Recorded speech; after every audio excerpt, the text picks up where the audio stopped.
On the morning of Tuesday, September 11th, 2001, in Dearborn, Michigan, the phone rang before the sun had settled into the sky.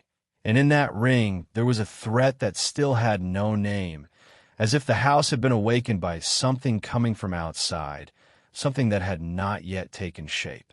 The sound cut through the kitchen like a physical warning, and Samira al-Haddad, her headscarf pinned in haste and her hands still smelling of soap, paused for an instant with her hand suspended, because it was already possible to feel that the day would not fit inside routine. Nabil was in the hallway, barefoot, his work shirt open at the chest, and he looked at the device as if it had changed its purpose overnight. The call was from a cousin in New Jersey who usually talked about soccer and cheap gas. That morning, the voice came clipped, swallowing words, as if each sentence had to push through a weight. Something had happened in New York, and the television needed to be turned on. The question came with it, dry and domestic, as if it were the most important thing in the world in that second. Were the children going to school or staying home? In a few seconds, the family found itself facing a decision that was simple on the outside and dangerous on the inside, as if an ordinary Tuesday had been shoved off its track, and from then on, every choice could cost dearly. The house was near Warren Avenue, on a street of low houses with lawns trimmed on the weekend and narrow sidewalks, typical of Dearborn's residential neighborhoods. Outside, the air had the clear coolness of September in southeast Michigan.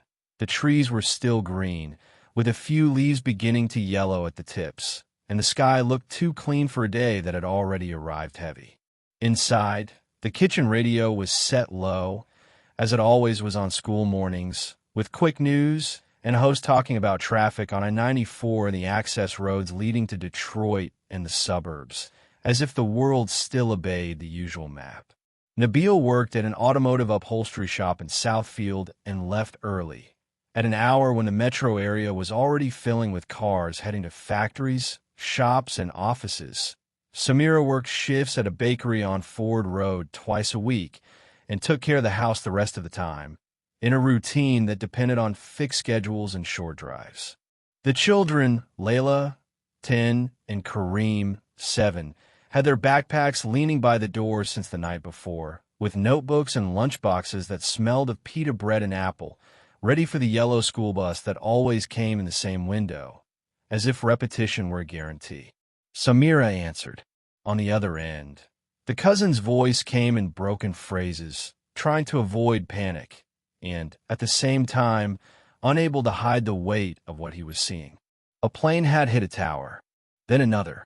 He spoke of smoke, of people running, of sirens that would not stop, and the more he tried to organize what he saw, the more reality seemed to slip away. Samira brought a hand to her mouth and looked at the children, who were in the living room still not fully in uniform, squabbling over the turned-off television as if it were a toy, not understanding why the adults had stopped. Nabil grabbed the remote and turned the TV on. The image took a second to adjust. Then a tower appeared with a black, living wound, smoke pouring out like torn fabric. The local channel, an NBC affiliate in Detroit, was already rebroadcasting the national coverage, with a banner and graphics typical of live transmission. The words World Trade Center appeared on the screen in letters that seemed too large to fit in the small room, as if the room had shrunk. Leila sat down on the carpet without being told, as if her body had understood before her mind. Karim stayed standing, his backpack zipper halfway up, looking as if he expected someone to change the channel and go back to cartoons, as if a simple gesture would be enough to undo it. Samira went to the kitchen and turned off the radio, because the overlap of voices was beginning to form an attack-like noise, and because the sound of traffic and local bulletins no longer matched what the television was showing. It felt indecent to talk about gridlock when the country was being pulled somewhere else. She came back and stood behind the couch, hands braced on the backrest, feeling the rough fabric under her fingers, as if she needed something solid. Nabil moved closer to the TV, as if distance changed anything, as if proximity could make the incomprehensible more understandable. The coverage began repeating attack, then terrorism, and the living room, which the night before had been only a living room with toys and a pile of folded clothes, became a place of waiting, a space where time seemed stuck to the screen. Samira thought of the children's school, Selina Intermediate, on the other side of the city, where many students were children of Arab and Muslim families, in a district where the presence of those families was a visible part of daily life. She thought of Leila's teacher, who always asked parents not to miss days, who said attendance mattered, that routine also taught. She also thought of the way people looked when her scarf was pinned neatly, without loose threads, and the way that look could change when a word like terrorist entered the house through the television and began to circulate as an easy explanation, ready to be pasted onto any available face. The phone rang again. Now it was Rania, Samira's sister, in Canton, and the call came with contained crying and a repeated question, as if repeating could produce certainty. Should the children go to school? Rania spoke of her husband, who had already left, and of rumors at work, rumors that ran faster than any official confirmation, rumors that fed on emptiness. Samira answered in short sentences because any long sentence seemed to collapse before the end. The second tower in flames appeared from another angle. People on television said unbelievable, live, thousands, and the anchors tried to keep their voices steady while the images repeated, as if repetition were the only way to convince the public it was real. Leila asked, without raising her voice, whether it was a movie. Nabil said it wasn't. Karim asked if his father was going to work. Nabil did not answer right away, as if the question had changed in size. When the news showed the first collapse, the image swallowed by a cloud of dust, the room fell silent in a way that hurt the ears, a silence that seemed to occupy the air. Samira felt her stomach drop, and for a second, the kitchen, the school, the bakery, everything became detail. She did not know who was inside. She only knew there were people, and that was enough to make everything else small. The television replayed the fall in a loop, and with each repetition, it seemed less possible that it was real, as if repetition did not make the fact clearer, but more absurd, harder to fit into anything.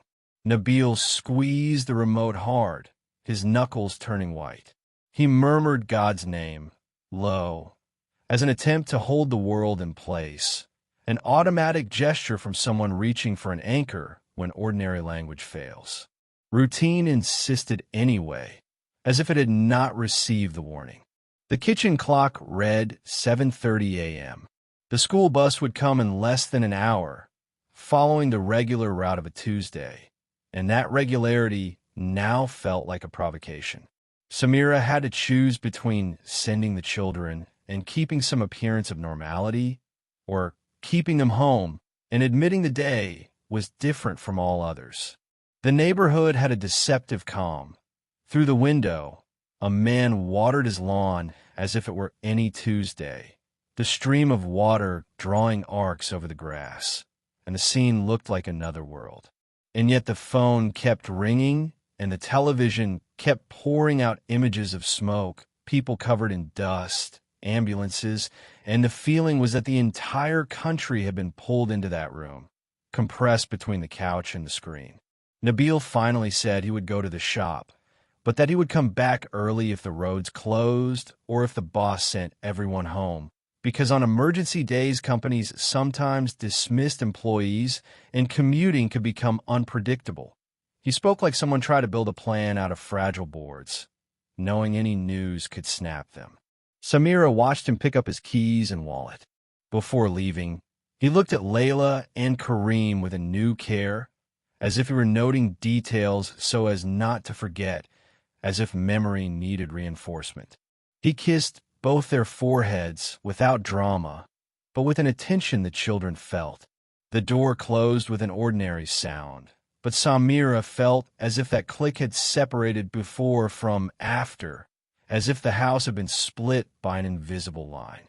After Nabil left, Samira called the school. The secretary answered with a voice trained for small emergencies, but now it was tense, as if she were repeating instructions to many parents and trying not to let her own anxiety show. She said the school was open, classes would continue, parents could pick up their children if they wished. She also said, delicately, that they were attentive to any problems, in administrative language, trying to cover what no one knew how to name.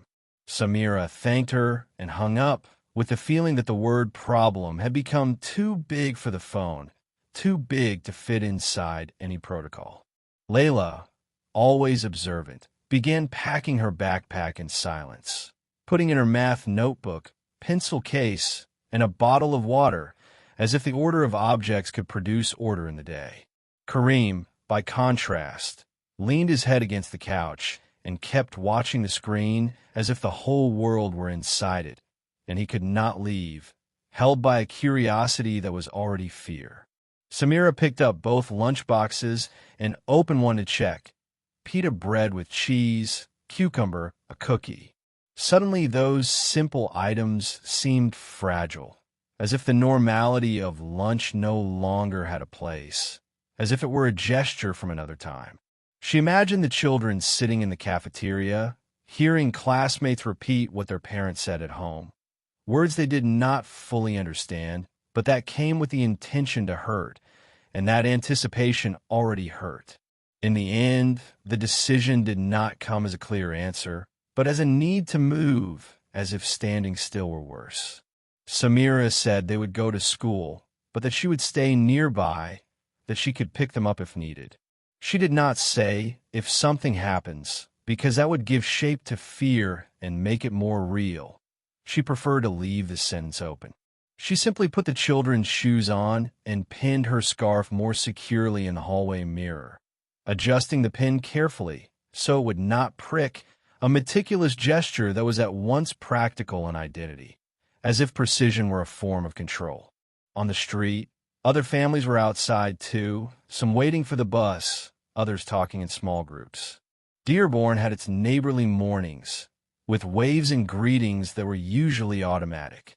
That day, the waves were brief, as if everyone were conserving their voice. A Polish neighbor, who usually commented on the weather, only asked whether they had seen the news. Samira said yes. The woman pressed her coat to her chest and said it was horrible. There was no accusation there, only shock, but shock was also unstable ground. Even so, Samira felt the need to say more, to separate herself from something she had not done, to protect herself from an association that had not even been spoken aloud on the street yet. She said nothing beyond what was necessary, because there was no sentence that would solve it, and because in that moment any explanation felt like an advanced defense, as if blame were already looking for an address. The yellow bus appeared at the end of the street. Leila climbed on first, gripping the handrail firmly, and looked back once, with a look that asked for confirmation that everything was all right, or at least that someone was in control. Samira waved. Karim climbed on after, more slowly, and the door closed with the usual hiss, a sound that on ordinary days was neutral and now felt final. When the bus pulled away, Samira stayed on the sidewalk for another minute, listening to the sound of tires and the distant call of a bird, and the combination of those sounds with what she had seen on TV felt impossible. The television was still on inside, and the house felt at once empty and full of noise, as if physical silence had been occupied by images. She decided to go to the market before her bakery's shift, because the refrigerator was almost empty and, on tense days, food became a form of control, a task that could be completed. She took her purse and keys and drove to the supermarket on Michigan Avenue, near Fairlane Town Center, in a commercial area that was usually busy in the morning. Traffic was slower than normal, not from congestion, but from indecision. Cars stopped at lights, as if drivers were listening to the radio, and forgetting to go, as if the whole city had lost its rhythm. In every car, it seemed there was a newscast playing, and Dearborn seemed to be driving with its ears, not its eyes. Inside the market, the air conditioning was strong, and the smell of fruit and bread mixed with detergent. The television in the electronics section near the entrance was tuned to a news channel, and a group of people had gathered there, carts stopped, hands in pockets, eyes fixed, as if the market had become a collective waiting room. Samira pushed her cart slowly, trying to focus on concrete items: milk, rice, chicken, tomatoes. She picked up a box of tea and, for a second, remembered her father, who always said tea was for moments of visiting and mourning, to hold conversation when words failed, and the memory came with the same simplicity as an old habit, offering a kind of continuity that did not depend on news. The looks began in the canned goods aisle. A man in a cap, wearing a baseball team t-shirt, looked at her scarf and then at the TV in the distance, and his look was not exactly anger, but a sum of fear and a search for someone to blame, as if his body needed to fit the image on as someone present, someone who could be located. An older woman with a cart full of paper towels changed course as if she wanted distance. Samira kept her head up, not as defiance, but as a need to remain human in that space, not to shrink inside her own body. She went through self-checkout because she did not want a long conversation or the chance of a sideways remark. Even so, the attendant, a young woman with a name tag that read Megan, looked at her for an extra moment. Megan said, "Have a good day," in the same voice as always. And that was what kept Samira from feeling the whole world had turned against her, because the phrase in that context sounded less like empty politeness and more like continuity, like a small bridge. Outside, in the parking lot, the sky was very blue, almost cruel in its normality. Samira put the groceries in the trunk and, as she closed it, heard a shout nearby. A man farther away was speaking loudly on his cell phone, saying that they had done it. He wasn't pointing at anyone, but they floated like a threat without an owner, looking for somewhere to land. Samira got into the car and locked the doors, a gesture she never made in that parking lot, as if metal and glass could create a minimal border between her and other people's anger. On the way back, the phone rang in the car with the ringtone Nabil had installed, which now felt out of place, almost offensive for being familiar. It was Nabil, speaking quickly. The shop in Southfield had closed, and the boss had sent everyone home, as many businesses did that morning, as if work itself had been suspended by uncertainty. On the street near the gas station, someone had shouted, "Go back to the desert," a young man with a beard. Nabil did not say he was afraid, but his breathing gave it away, as if he were forcing his voice to stay steady. He asked Samira to pick up the children early, if possible, before the afternoon brought more tension. Samira said yes. They hung up, and she felt the weight of responsibility settle on her shoulders like a backpack, heavy and unavoidable. When she got home, she left the groceries in the kitchen without putting everything away and called the bakery to say she would not come in. The owner, a Chaldean woman who had known the family for years, answered in a firm voice that no one should force themselves to go out that day, and that business was feeling the impact too, with customers absent and people glued to televisions, as if the whole neighborhood had stopped to watch. Samira thanked her and felt her legs tremble for the first time since morning. She sat at the table, held a glass of water, and stared at her hands, as if she needed to confirm she was still there. The television now showed the Pentagon, then a field in Pennsylvania. The anchors tried to organize the tragedy into sentences, alternating maps, times, and speculation that changed by the minute, and with each change the sense of solid ground grew smaller. The moral weight of that day did not come from an abstract choice, but from a repeated question: what to protect first, routine, or the children. Samira wanted to believe school was a safe place, with teachers, rules, walls that separated children from the world. At the same time, she knew safety was also made of collective mood, and the collective mood was changing minute by minute, as if an invisible current were passing through people. In Dearborn, the Arab community was large and visible. That had always been a comfort, a fabric of shops, mosques, families, a sense of belonging.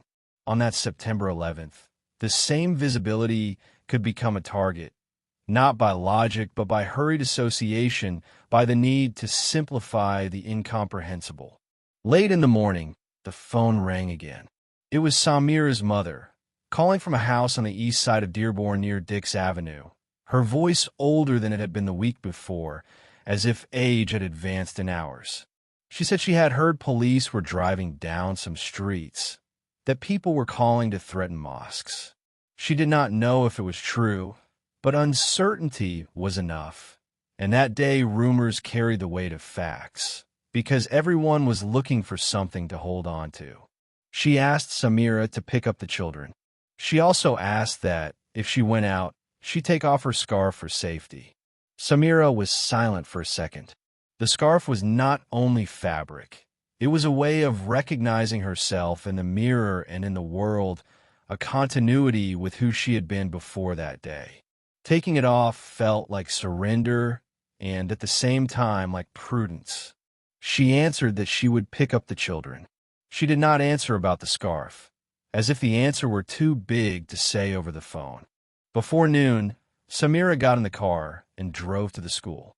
The parking lot was already fuller than on normal days, with parents arriving outside the usual time, some with the radio on and their faces set, as if they were carrying news in their bodies.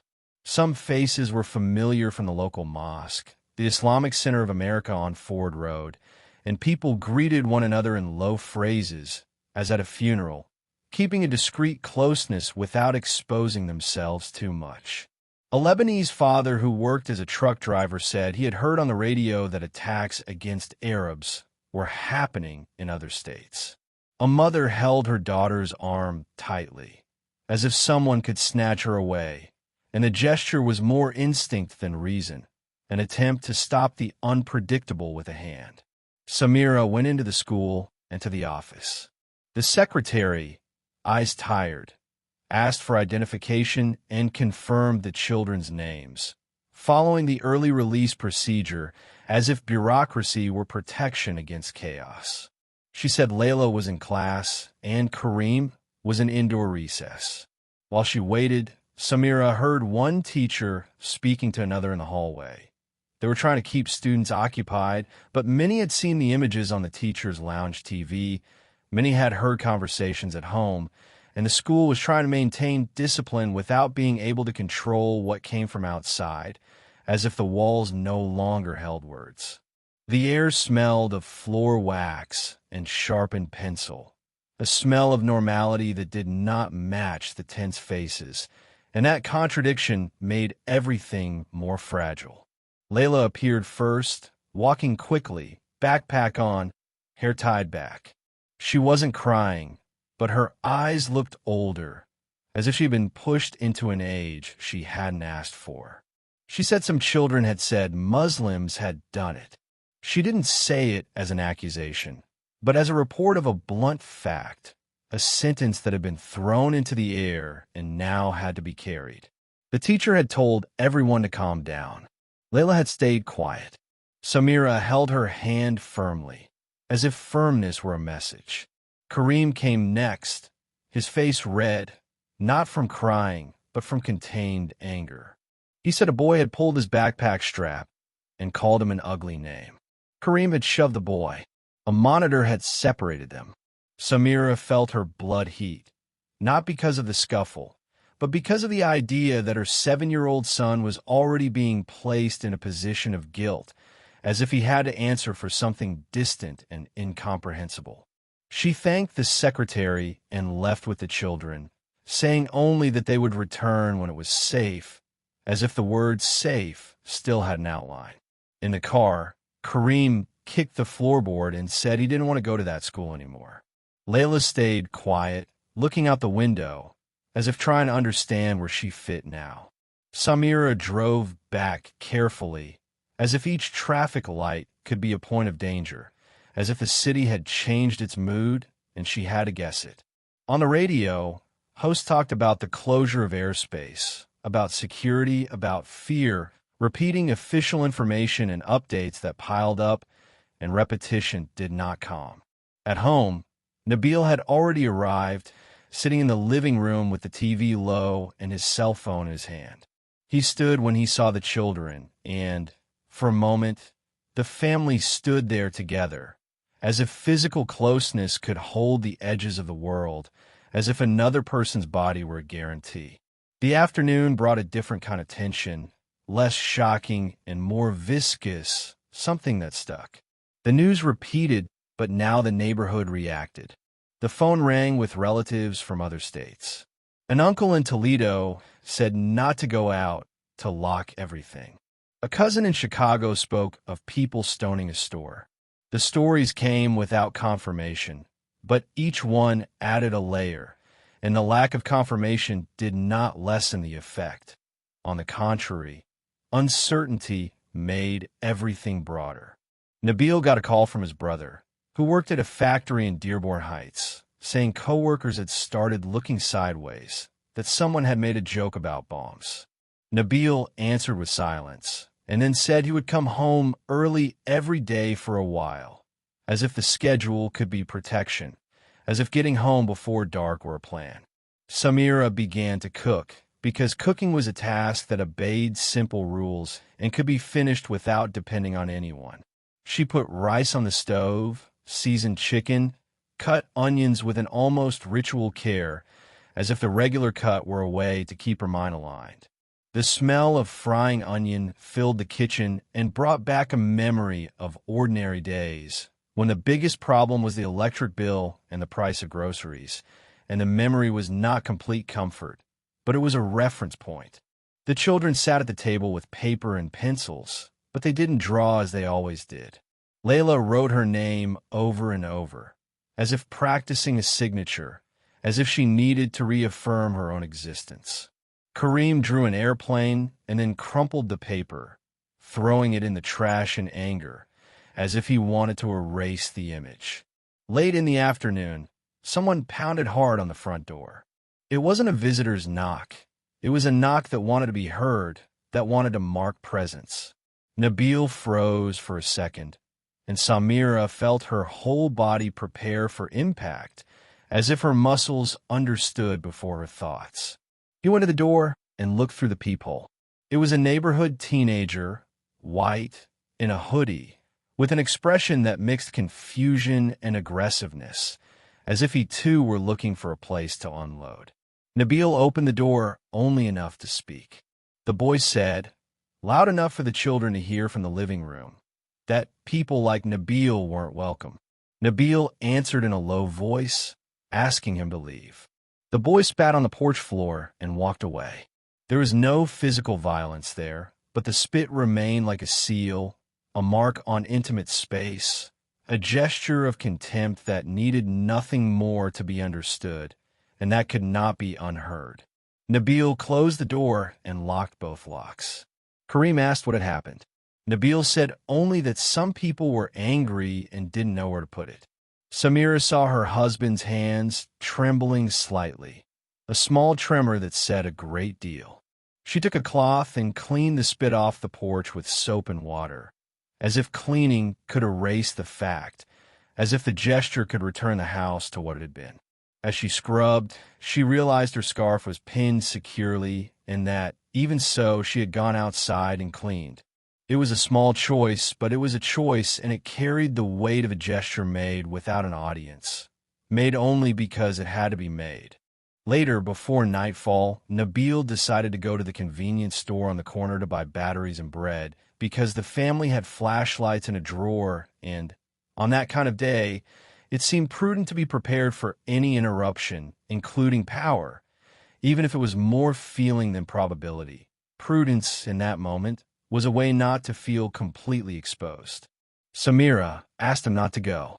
He said he needed to, that he didn't want fear to define everything, that if he gave in on every detail, the house would shrink. He put on a jacket, pulled a cap down over his hair, and left. Samira stood at the living room window, watching his silhouette cross the sidewalk and disappear behind the trees, counting time without wanting to count, as if the clock had become a threat. The minutes stretched. Leila helped Karim bathe in silence, as if water were a task and not rest. Samira arranged towels, folded clothes that didn't need folding. Anything to keep her hands busy, because idle hands called thoughts. The television, now lower, showed repeated images and experts talking without stopping, with maps and analyses that brought no relief, only more layers. Time passed, and Nabil didn't return in the usual interval. Samira tried calling his cell phone. It rang, went to voicemail. She tried again. Her throat tightened, and the air fell short. Leila appeared in the hallway, hair wet, and asked where her father was. Samira said he'd be back soon, as if the sentence could pull him back, as if saying it could make it so. When the phone finally rang, it wasn't Nabil's number. It was a landline, unknown, and that alone brought an immediate chill. Samira answered and heard a male voice, formal, saying he was calling from Henry Ford Hospital in Detroit. He said Nabil had been admitted to the emergency room with injuries, that he was conscious but needed evaluation. Samira felt her legs give way and braced herself against the wall, as if her body had lost its structure. The voice continued, explaining there had been an incident on the street, an assault, and someone had called an ambulance. Samira asked if he was alive. The voice said yes. She thanked him without realizing she had thanked him, and hung up, with the feeling that the air inside the house had grown heavier, as if the news had taken up space. The assault was the event that could not be undone, not because it was the day's greatest tragedy on a national scale, but because it entered the family's life as a concrete scar, a fact that did not stay on television. Samira called a neighbor, an Iraqi woman who lived 2 houses down and whose husband had a large car. The neighbor came without questions and stayed with the children, promising to keep the door locked. Samira put on her coat, took her purse, and drove to Detroit via the Southfield Freeway with the radio off, because she could no longer bear more news, and because silence on that route was the only way to keep her attention on the road and not get lost in images. Henry Ford Hospital on West Grand Boulevard had unusual activity, people coming and going with pale faces, and the parking lot looked fuller than on ordinary nights, as if the city had been pushed into enclosed places.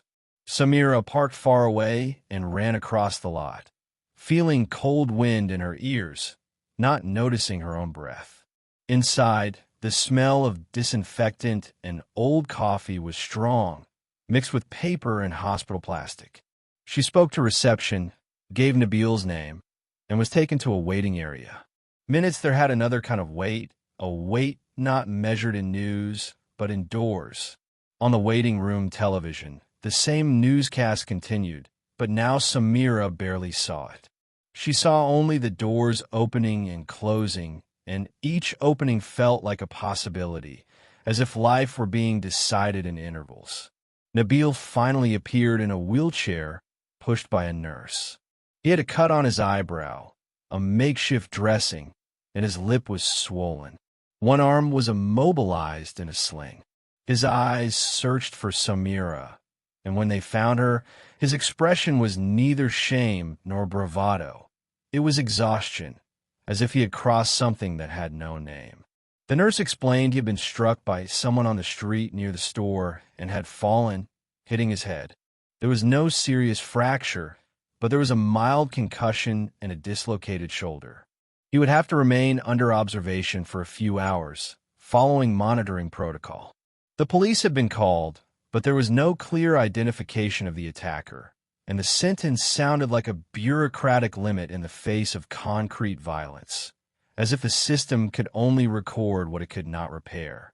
Samira sat beside him and held his hand carefully because he was trembling, and the tremor was a reminder that the body has immediate memory. Nabil tried to speak, but his voice came out hoarse. He didn't describe everything. He said only that he was leaving the store when a man shouted and shoved him, and then quick punches came, as if the other man had trained his anger, as if anger had found a target and didn't want to waste time. A stranger had intervened, calling an ambulance.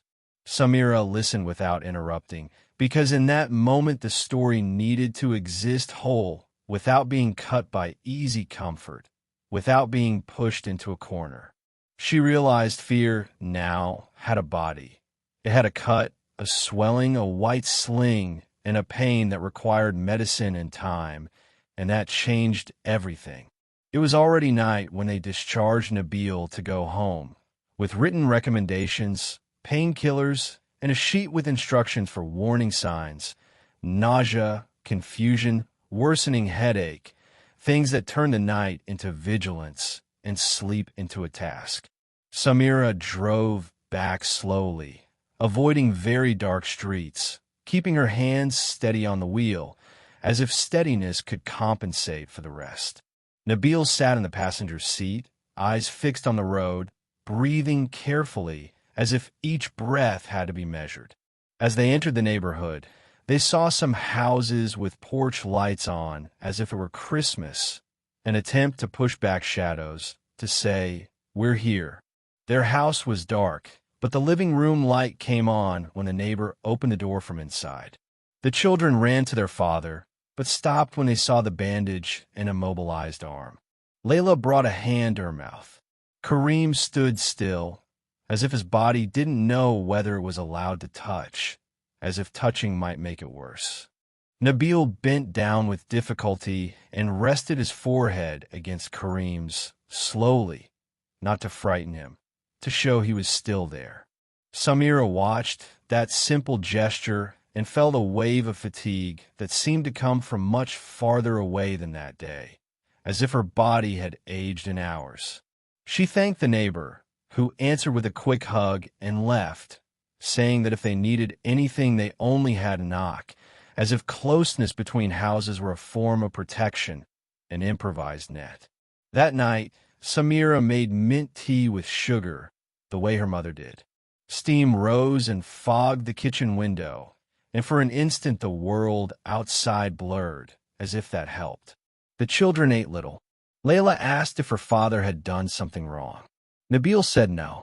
He said some people were lost and angry. Samira didn't correct him, didn't add. She let the sentence stand, because it was the most explanation that could fit without breaking.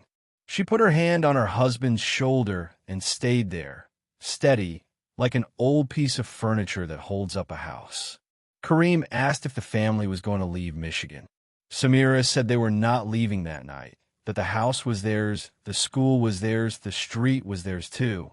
She didn't say it as an eternal promise. She said it as a short decision, the only possible one, because the body needed immediate ground to get through the next hours.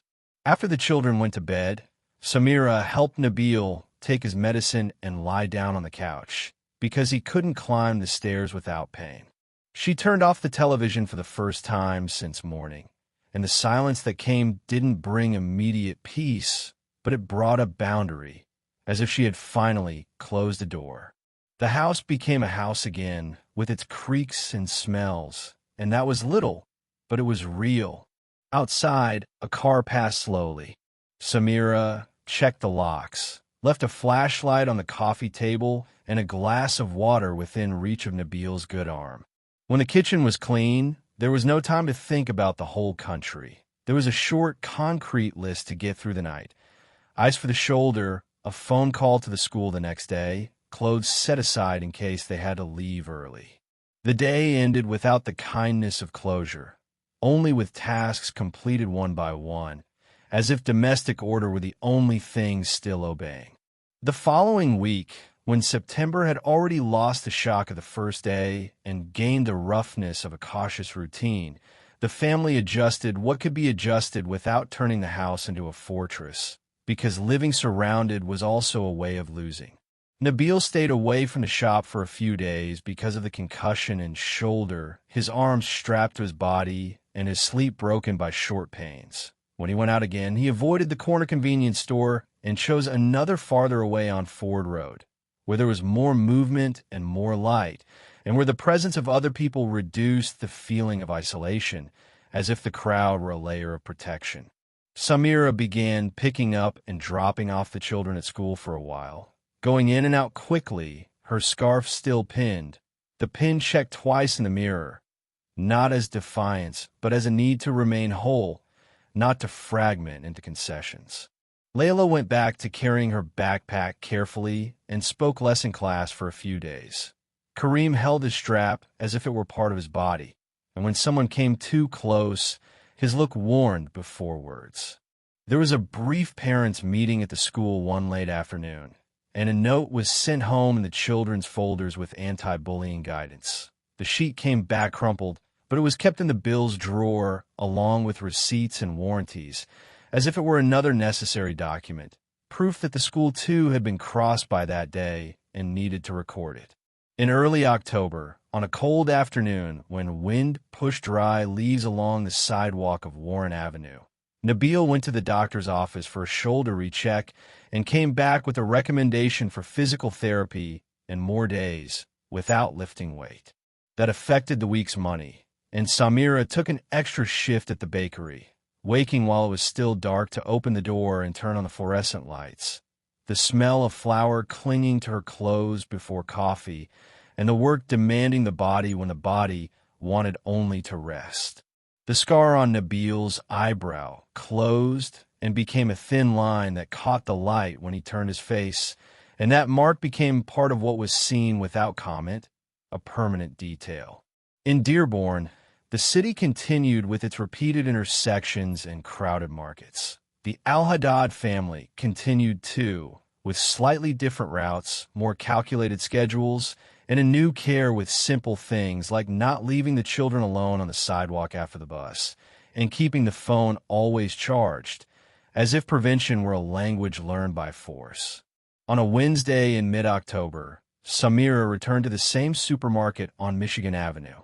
She went in with a short list, walked through the canned goods aisle without slowing too much, and chose rice and tomatoes like someone fulfilling an obligation, like someone reaffirming she could still shop without asking fear for permission. Self-checkout was occupied. She went to a regular line. The young woman with the Megan name tag recognized her face and said, "Have a good day," in the same tone as always, and Samira answered with a nod and the necessary words, not looking for warmth where it didn't fit, but also not lowering her eyes, as if neutrality were a form of dignity. In the parking lot, she unlocked the car, loaded the bags, and didn't lock the doors before sitting down. The gesture didn't mean complete trust, only the practical decision not to live with a finger stuck on fear, not to turn every movement into reaction, to recover small automatisms. At the end of that month, on a morning with fine drizzle, the school bus stopped in front of the house, and Karim got off with his backpack sitting right and his coat zipped up to his neck. He walked to the door without running, holding his own pace, as if control lived in the body. Leila came behind, talking about a science test and a group project, small details returning to take up space, as if school were trying to resume its function of producing ordinary days and not only defensive ones. Nabil, his shoulders still stiff, opened the door and asked both of them to take off their shoes before coming in, as he always had, and they obeyed without arguing. The entry mat, already worn, received the wet sneakers, and Samira put an old towel on the floor so no one would slip. After that, she wrote on the calendar the time of Nabil's physical therapy and her bakery shift, crossing them in blue pen, because what had to be done was not to interpret the world, but to run the house, keep bills and schedules inside a possible frame, as if paper and pen could hold the future for a week. That same night, when the kettle whistled and the tea was ready, Nabil took his medicine on time and lay down on the couch without arguing, as if discipline were now a form of care.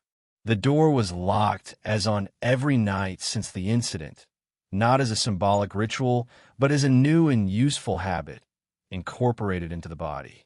The children went to bed with the hallway light on for a few minutes, and Samira turned it off later when she heard both their breathing settle. The day ended with the trash set out at the right time, Karim's backpack ready for the next day, and the shoulder dressing changed without hurry. And when the kitchen fell silent after the last glass was washed, the silence was not contemplation or consolation. It was only the sound of a house functioning again, limited to its own walls, with everything necessary already done and nothing more to add. As the months passed, September 11th remained marked in the family in a practical, intimate way. In a thin line on Nabil's eyebrow that appeared in the bathroom mirror, in the care with which Samira checked the locks at dusk, in the way Karim tightened his backpack strap when a stranger passed too close, and in the way Leila learned early to measure other people's silence before speaking, as if the world demanded constant reading. Even so, time, with its repeated mornings on Warren Avenue and its shifts on Ford Road, kept pushing the pain into a more manageable place until the house fit back into routine without ceasing to remember, and the memory stopped commanding the body at every phone ring. Kept instead the way things are kept that change a family forever, but no longer prevent the family from continuing to live, one day after another, with caution and continuity. If this story stayed with you, please consider liking the video. It helps these quiet, often overlooked stories reach more people who value them. Subscribe to Ordinary Lives, Extraordinary Times to remain connected to stories of everyday people who lived through moments that shaped history. Each life mattered. Each story deserves to be remembered. We'd also like to hear from you. Share in the comments where you're watching from. Our audience spans countries, generations, and experiences, all joined by a shared respect for history and the lives within it. Thank you for watching, and thank you for helping keep these stories alive.